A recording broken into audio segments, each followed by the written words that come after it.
Hey, just want to do a little update here. I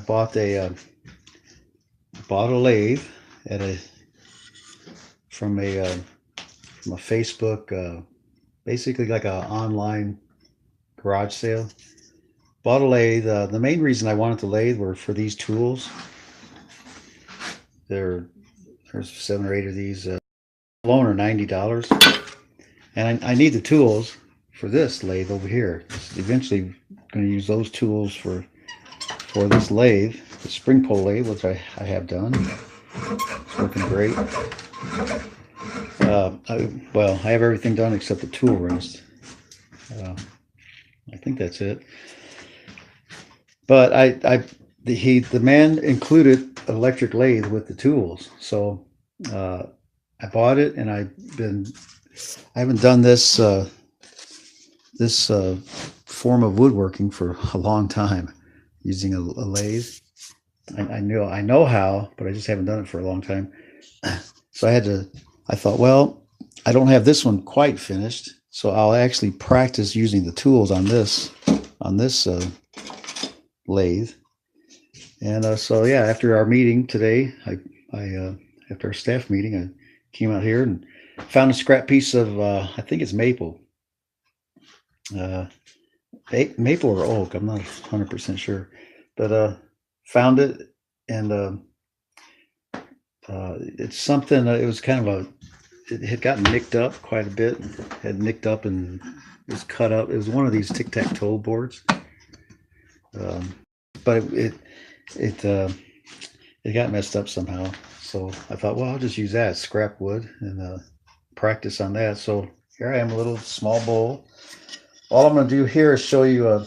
I've gone through the whole sanding process, shaped it. This was actually a square piece of wood, um, and we're going to do the thing on the spring pull lathe, which is the spring pull lathe. You can see that's non-powered; it's foot powered, and that's the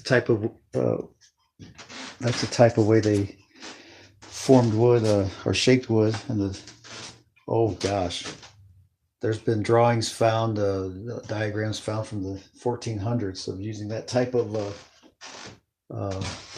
that type of a lathe to make bowls and furniture and all kinds of good stuff. Oh, I don't see another scrap piece of wood. Here we go. Just give me a second. I think this might be walnut, but anyway, basically it started out square like this. Obviously a little bigger, but so I cut it with a handsaw to basic round shape, then rounded it with the tools, lathe tools. Then I went through the whole sanding process of you go 80 grit. This is the way I do it anyway. 80 grit, 150 grit, then the 220, the 400, and now I'm going to. And then I actually wipe the dust off. There's usually a little dust. I use a piece of cloth, paper towel, and I turn it on and just basically wipe the dust off like that. Because the last process, and I don't know if I can do this with one hand,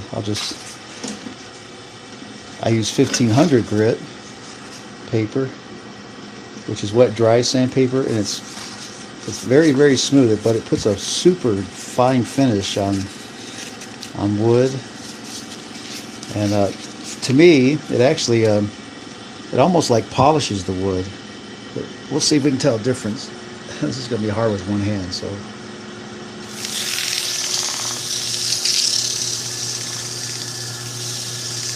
But to me, it makes the grain really stand out.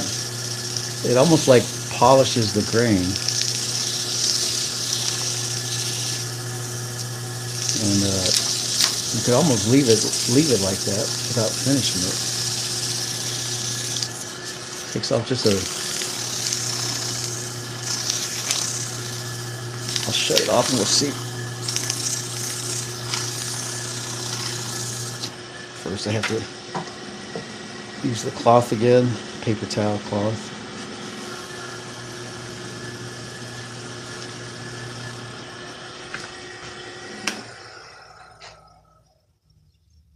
Oh yeah, yeah. The grain. I don't know if you can see that, but it makes the grain just really, really beautiful. And it's got some little nicks. I gouged it a little bit too deeply there and here. That was that was from a nail that was driven in too far. So that was one reason it was scrap right there. And I'm just gonna leave it because, like I said, it's just a practice. Get to know the tools again.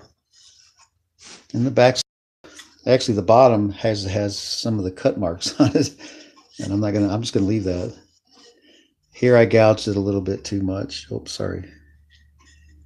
And I'm just gonna leave all the imperfections. But yeah.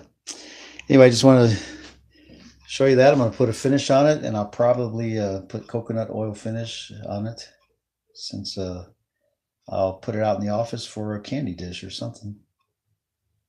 Uh, yeah. So anyway, you'll see the finished product out in the office. Talk to you later.